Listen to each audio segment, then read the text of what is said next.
Hello, YouTube. This is Dark here, bringing you Etal Resurrected. Very excited to reveal to you guys the way that we can run Etal in current day.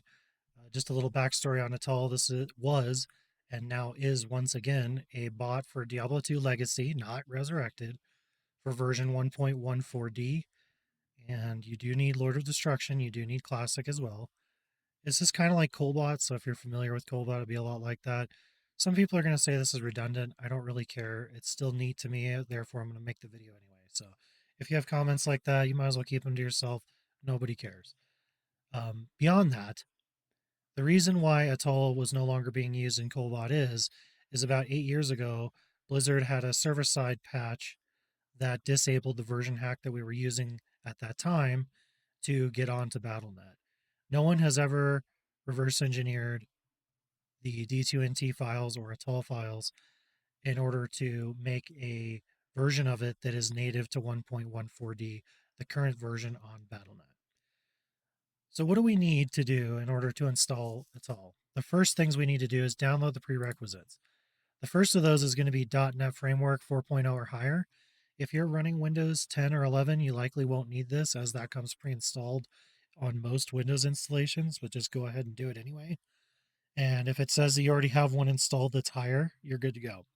The next two that we need are VC++ 2008 and 2010, but we need the x86 versions. So link in the description. We're going to have this particular Microsoft website where you can go through and pick the ones that you need. So it'd be these two here.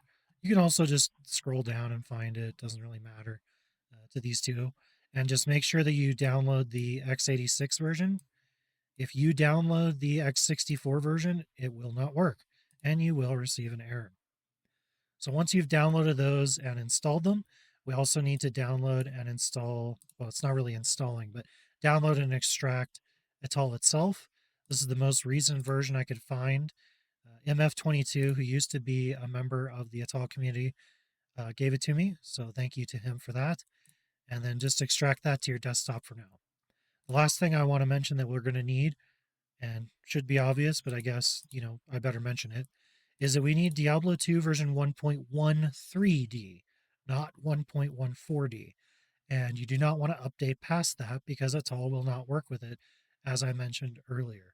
And in addition to that, I was also told that it is preferential to install through the disks or through ISO files rather than the digital installation. Now, if you go ahead and disregard that and install through the digital version and it's working for you, please post what you did and how it's working for you. And if it's working 100%, I will pin it in the comments so that everyone can see it. And then we don't have to worry about what I just said. You could just disregard that. And that's going to do it for this step. This is going to be step one in the series of videos on how to install D2 Etal Resurrected in 2025. Hope you guys are having a good one, and I'll see you in the next section.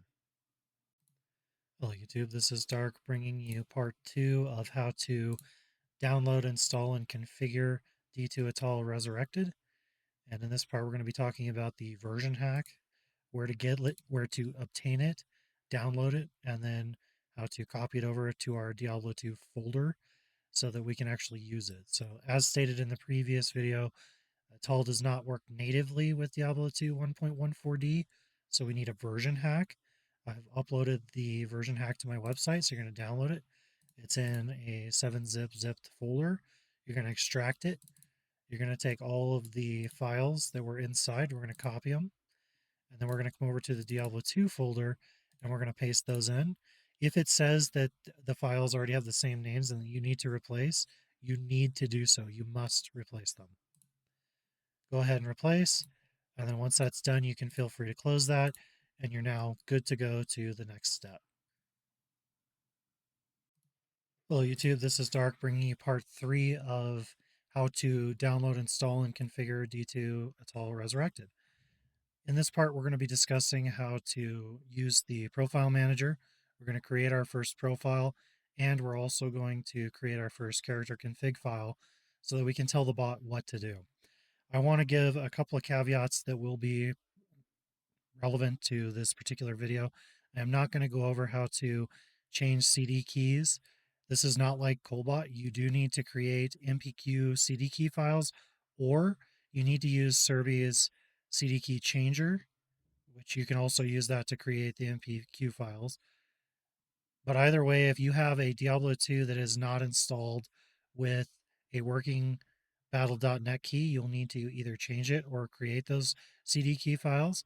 And in addition to that, if you run multiple profiles, you will need to create a new CD key file for each of the profiles that you want to make, which means you will need both classic and Lord of Destruction keys for each profile that you run in Etal. I just want that to be clear. There is also a D2 maintenance program that we can use to correct issues with Diablo 2 and Etal working together. Again, I'm not going to go over that in this video. It'll be a supplementary video. So check the link in the description. I will hopefully have both of those done by the time this video comes out so that you can do that, especially the CD key creation and editing, because that's very important. All right, we're going to continue. First thing we want to do is open our Etal folder, D2 Etal. We're going to find the Etal manager.exe. We're going to run that as admin. Once that pops up, we will have our manager. We're going to click on add, and we're going to have a profile name. We need to name our profile. You can name it whatever you like. I'm going to name it my character's name in game. Nobody can see the profile names. It will only be seen by you inside of the Etal manager. Next, we need to find our Diablo 2 exe file so that we can use that for Etal. So click the three dots and then find your 1.13D game.exe. Before you do that, though, I would strongly suggest you go to Properties, Compatibility, and click on Run this as admin, hit Apply, and hit OK. For whatever reason, this tends to help prevent crashes, so I would highly recommend doing that. And then once you double click the game.exe after that, you will see that it is now in the path. This needs to be your Diablo 2 1.13D version hacked folder, or Etal will not work. Just wanted to make sure that everybody was aware of that. Next, we're going to change some of the options, or just one of them actually. We have windowed mode, no sound, low quality, direct text, and minimize D2. We're going to deselect no sound, and we're going to leave windowed mode, and the rest of this we're going to leave also. This I've had the most success on first running of Etal if I have these options enabled. Next, we're going to skip down to the CD key section. Again, if you haven't seen the supplementary video on that, you'll need to go watch that if you installed Diablo 2 without a working CD key. If you did install Diablo 2 with a working CD key for both Diablo 2 and Lord of Destruction, you can leave this blank. In my case, I put a CD key file in my Diablo 2 folder, and this is the name of it. And what that does is it stored the two CD keys into one .mpq file that Etal can read and use. Whichever option you like, you can put in there. And keep in mind, too, that even if you do have a copy of Diablo 2 and LOD that works, and you're going to leave this blank, any other profiles that you create will need to be created through those MPQ files through Serbi's CD key creator. Again, link in the description for that video. Account name, obviously, we need to fill that out. In my case, I kept it very simple. Entry point, do not change it. Leave it selected as ntbot.ntj. Play type, we have battle.net or single player if you're into that. Difficulty, server, and then we can use a custom game name and password. I would suggest keeping these short and sweet. Your account passwords, your password for the Etal manager, all should be short. If you have really long character names, game names, account names, and passwords, it can cause crashes and issues with not just Etal, but also with Cobot. So I always highly recommend keeping these short and sweet. And last but not least, we have the character position. This was made before they expanded the number of characters you could have in Diablo 2. So unfortunately, if you have more than 8 characters, you're not going to be able to do this. However, in my case, it is the top position because I only have one character. This is referring to the character selection screen, in case you're wondering. Once you're done, press OK. And then we're going to click up here on the profile. We're going to click Save. When we click Run, it's going to ask for our password. We do need to type that in. And then before I hit OK, I'm just going to explain what it's going to do. So it's going to open up Diablo 2. It's going to log in. It's going to create a character, or excuse me, create a game. And once it logs in there, it's going to tell us that everything went successfully. It created a character configuration file, and that we just need to stop the profile, aka closing out Diablo 2. And then we can go and find our character configuration file and edit it. But we're going to save the editing for the next video. But I do want to show you where it's located and what it looks like so that you'll be ready for that next video.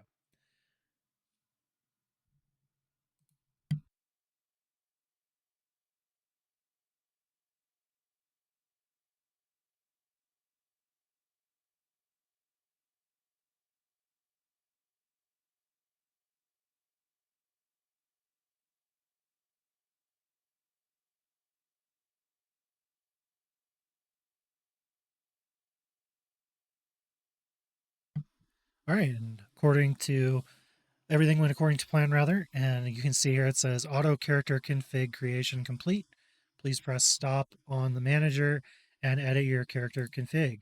So we're going to come back to our profile and we're going to press stop. If you do not press stop here and you just close Diablo 2, it will open it back up and it will start running it again. So do not do that. Make sure that you press stop, and that will close it and keep it from trying to open and log in and all that good stuff. Now, before we end the video, I want to show you where your character configs are, and then we will edit them in the next part. So in our Etal folder, we're going to go into scripts, ntbot, care configs, and then if you look, you should see your character name somewhere in here, depending on which character type it is. In my case, I can see it here. If you double click it, in my case, because I have Sublime Text installed, I can uh, go ahead and edit this when we're ready. Now, if you don't have that installed, or if you're just going to use Notepad or something else, obviously you can click edit with Notepad, or you can select just the regular Notepad. But I would suggest getting either Sublime Text or Notepad++ or your favorite text editor instead. It's a much better idea and it makes your life a lot easier in the long run. Anyway, hope you guys liked it, and I'll see you in the next part.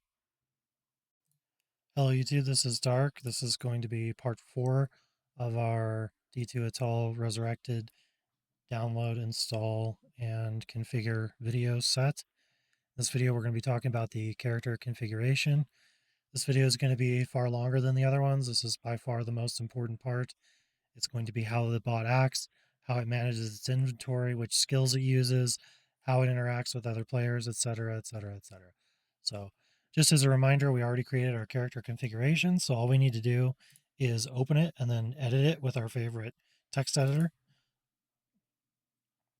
So go to your Etal folder, scripts, ntbot, care configs, and I'm going to open 2 files here. I'm going to open the skills.txt, and I'm also going to open the character configuration file for the character we opened earlier. And the reason I'm going to do this is because we're going to need to fill out our skills at some point.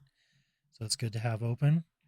And we're also going to need to configure our character. So the first thing we're going to look at in our character configuration is, in this case, line 14.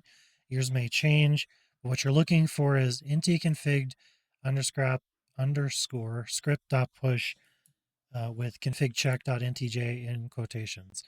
If you do not comment this out by putting 2 forward slashes in, your bot will not run and will just error out. So make sure you get those in, and that's what's known as commenting out. And then it will not listen to that, and we can continue on. We have a lot of options here. Now, I'm not going to go through every single piece of the character configuration because I don't think it's really necessary for a basic cursory overview of getting this started.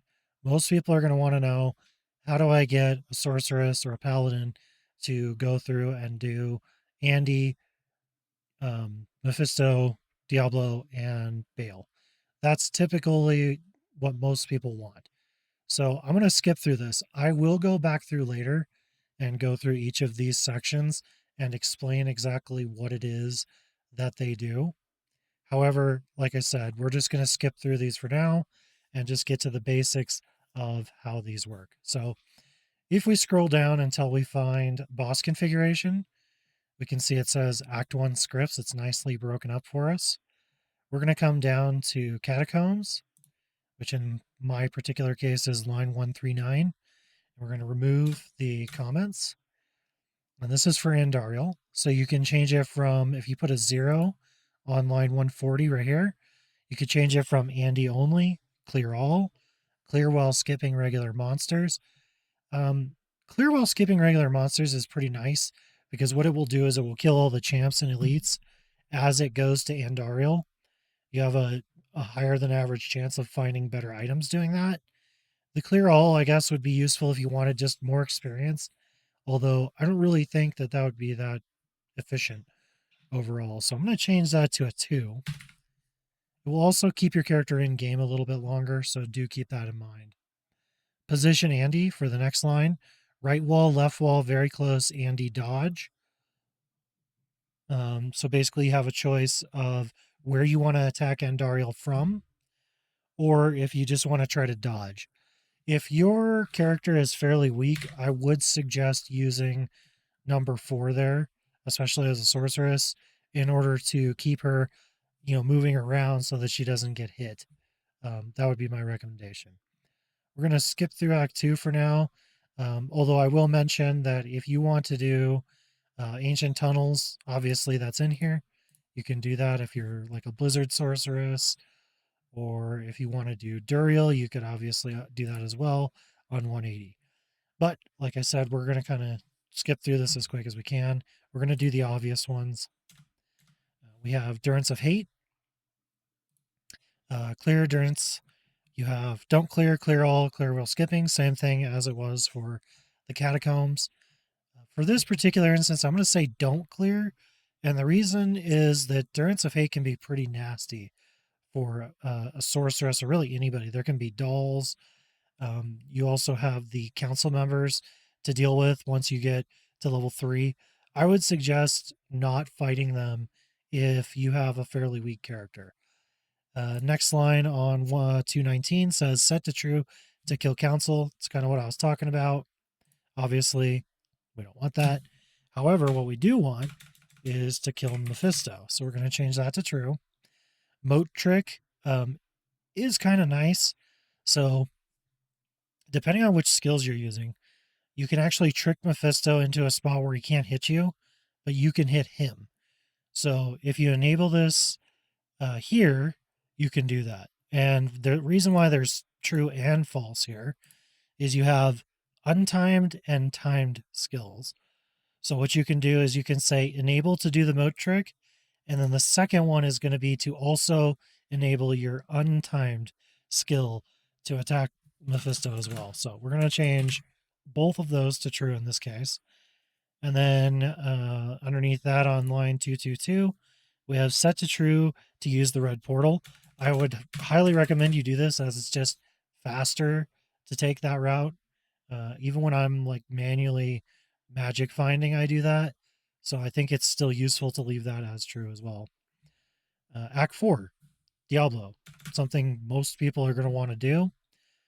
We have the dodge setting. So dodge just means that your character will teleport around and try to dodge enemies. If you are a hammer paladin, you probably don't want that if it is even available in the paladin script. I'd have to go back and look, but I don't think it is. But either way, even if it is, I would say don't turn that on. For a sorceress, would I say turn it on? Yes, I would. Fast chaos is basically you're just going to do the seal area and the bosses around the seal area. You're going to clear that. Even faster chaos means you're only going to kill the seal bosses and then go to the next one. And then below that, you have the option to either start at the entrance. If you put true, you'll start at the entrance. If you put false, you'll start at the star. And then leech support is basically if you have more characters with you, if you're playing with multiple characters in the same game, or even like public game, I suppose. But I'm pretty sure that like the way that it works is it's going to be for the same uh, Etal bots. I don't think it would actually help like public people. I'll have to test this again. It's been too many years, but pretty sure it's just within Etal itself. And what this would do is it would support your leechers from dying. So as they're moving forward, if it detects that they're being attacked and losing health or they die or whatever, it's going to back up and try to help kill those enemies and then move forward after that. In this case, I'm only running one character. I'm only running the sorceress, so I'm not going to run that. And then Act 5, again, you can do Shenk, you can do Nilithak. Obviously, you could do what's that other guy's name? Pindleskin as well. So you have all those, excuse me, options there. I'm not going to do any of those. Of course, what we will do is we will do Bale. Clear World Stone Keep, again, same thing as the other ones that we looked at. Bale Run Only, Clear Path, Clear All. We also have Make World Stone Keep third floor TP. So basically, if you turn this to true, it will make a town portal, and then either your leechers or if it's a public game, it gives them a chance to come in and help you, or they can just sit there, I guess. But basically, it just makes it so they could come and help you. You can check for soul killers if the dolls are found. That's what the Steigen dolls are called. If it does find those, then you will leave the game. You'll just basically leave right after that. Make hot TP. What that basically means is when you get to the throne area, it will make a town portal before you kill all the enemies in there. If you don't want to do that and you want to wait till it's safe to invite everybody in, you can set it to false. I think it's probably a good idea to set this to true. It is true by default, so I think that's pretty good. Pre-wave teleport before the wave to keep the mercenary close. I actually kind of like this to be true because it does help keep the enemies like off of you. Sometimes the mercenary will like wander off in the opposite direction and leave you to take, the damage to your face. Wave 2 poison check. So what you can do here is if you turn this to true, you will heal after wave 2. Basically, you'll go to town and heal and come back. That's going to be way slower, and it may actually end up costing you quite a bit of experience if you're running public runs. So I'm not certain that would be worth doing. Wave 3, do you want to move? And what this is they hydras will continue to shoot at you for a few seconds after you kill the council members on wave 3. So it is kind of a good idea to choose either left or right side to hide away from those firebolts. I would actually suggest doing that. Town before Bale, you could check your inventory and go to town and free up all your space so that you can get more items when you do Bale. And then last but not least, we have Kill Bale, and it's set to true, obviously. We also have public Bale settings. I would actually probably set this to false. This is a good way to get yourself muted or lose chat privileges, so I'd probably just turn this off. You can leave it on, but I don't think it's a good idea to do this. I would turn that off. And then let's see, what else do I want to show you guys? Okay, speed settings. This is a important part for sure. Speed settings, we have max game time. So this is the maximum amount of in-game time your character will have. You can set it to 0 to be infinite, or you can leave it the default, which is 1200 seconds. So that would be 1200 divided by 60 seconds, and that would be the number of minutes. Everything is done in seconds, though. Minimum game time, I like to leave mine in at about 5 minutes if I'm running just one character. I think it's fairly safe to run like 5 to 7 minutes, even if you're running multiple characters now. But keep in mind there's a higher chance you could get a realm down. Start delay time in milliseconds to wait to start. So basically, like when your bot loads in, it'll wait just a tiny amount before it starts moving. And then you also have that for the different areas, and then also for like your in between your like pickets.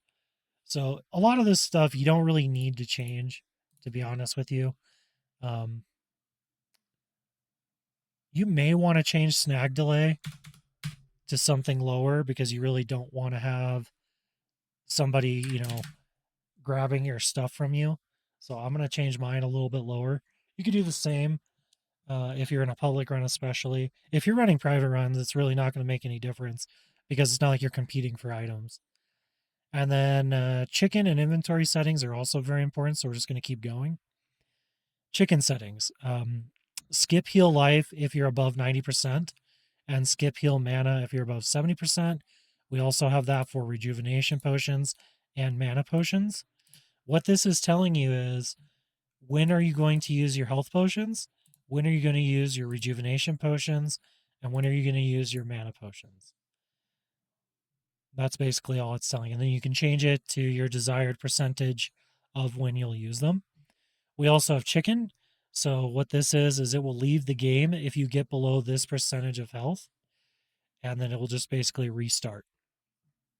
So you have um, two options for this. You have either close Diablo 2 completely or exit the game. And as you can see, closing D2 is safer.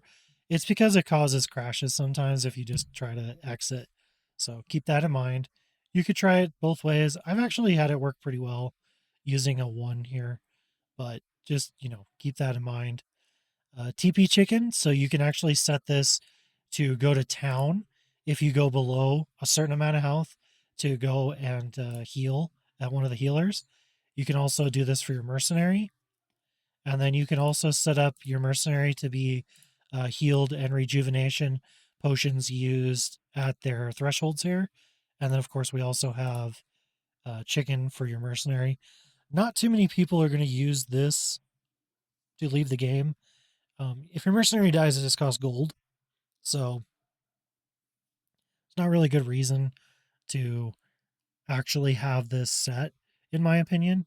But hey, if you're one of those people that don't want your mercenary to die, there you go. It does save you quite a bit of gold, I guess. And then we also have inventory settings. Again, this is going to be very important. The first two settings we have is free space before boss and free space. So this is the number of columns that need to be free before killing the bosses. If you don't have that, it will go to town and make room for that. And then basically the second one is pretty much the same thing. Number of free columns. If the bot has less than this amount after identifying, it will go to the stash and stash those items. Now this part is, you really, really want to make sure you get this correct. View this part as your inventory in game. So in game, you have 40 slots of your main inventory, not your stash, but your main inventory. Wherever you have things that you don't want the bot to access, such as Annihilus, you have Hellfire Torches, you have Skill Charms, you have Small Charms, whatever it is, even your Tome of Town portals and everything, you want to put a 0. Anywhere else where you would like the bot to manage those slots, aka pick up the great items you're going to find and stash them, you need to put a 1. So in my case, I believe I only have 2 rows. So in my case, I'm going to do this.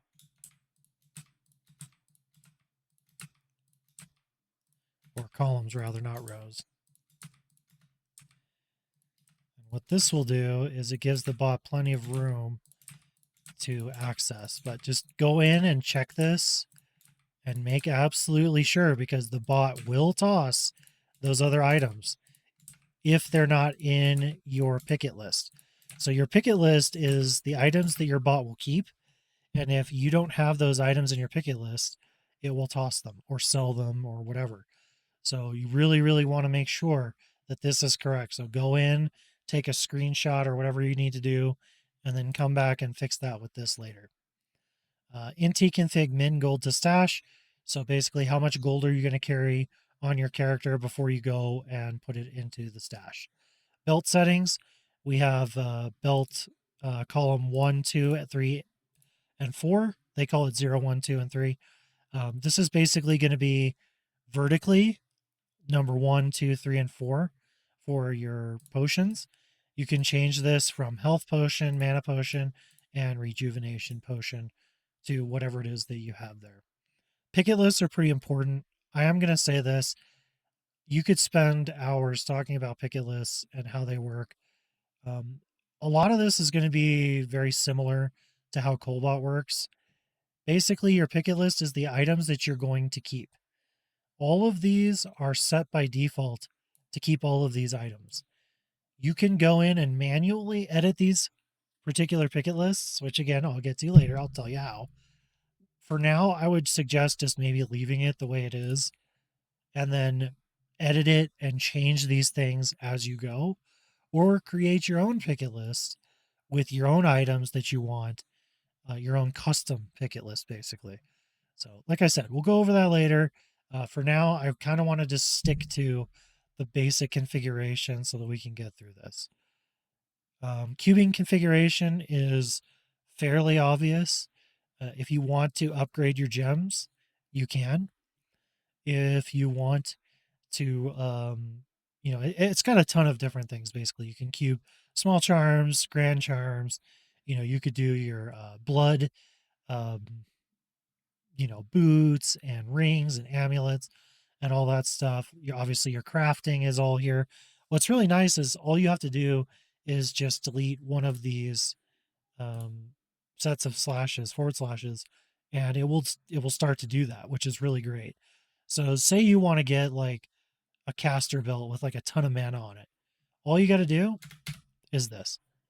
And then obviously you would also need to check your picket list to make sure that it has parameters where it will keep the items that it find basically good enough items where you want to keep them. So the picket list and this are both tied together essentially. We also have essences. You can cube essences into tokens. You also have cubing runes, so you can upgrade runes if you want to. You can socket armors. You can upgrade your uniques. Lots of really neat stuff there. It should be fairly obvious. Like you're just going to remove these, like I said, to do that, and then it will do that. So gambling is another thing you may want to do. I personally wouldn't necessarily recommend gambling until probably about level 92, 93 would be best. That would be probably like the best place to start gambling. Anything above that is perfect. And then basically you can tell it how much gold it should start to gamble with, how much gold it should stop gambling so that you have enough, to buy your potions and everything. And then you also have some um, settings for like different amulets and like what type of gambling you want to do. General configuration, you have the public mode on 637. If you want your bot to um, party with other people and use town portals and help them out, you need to turn this to true. Uh, if you don't, they will not send town portals and they will not party with other players or even other bots. We also have quite a few other settings here. Again, guys, I'm not necessarily going to go through everything. I'm just going to touch on the ones that I think are important. So we're going to go down to fast picket. I do like to use fast picket. I do like to use a merc. So if you want to use your mercenary and revive the mercenary, you need to change that to true on 643. Reset Enigma is also a really good one to have. For some reason, Enigma gets glitched out occasionally, so it is a good idea to turn this to true.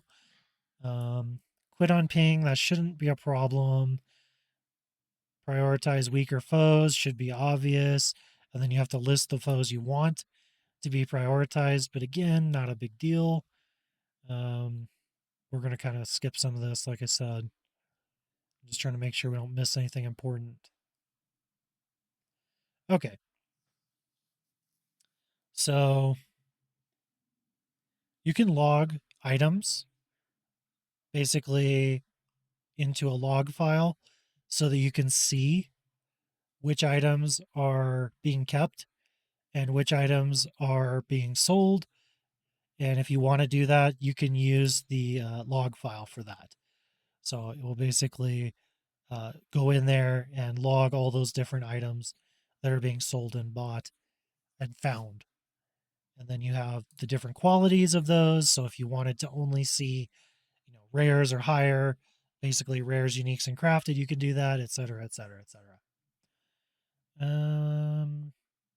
Manager log options is generally more the speed that people like to be. People generally don't want to open a log file and go through it. It's a lot easier to see the log in the actual manager. The only issue with that is when you close the manager, it's gone. So, but for most people, this is what they like to see. So, same thing here, log sold item quality. So basically, you're going to say greater than or equal to. So if you put a 3 here, it will log all items that are white, magic, set, rare, unique, crafted. It will log all of those. But if you go higher, it will start at the one that you put it at and not log ones that are lower than that. So yeah, there you go. You also have Cube Process Manager, which is also going to log the ingredients that you need to cube items. Generally, I would think that this wouldn't be as important to most people, so this might be something you could probably skip. Not really a big deal for most people. Immunity skipping. Now, this is probably pretty important.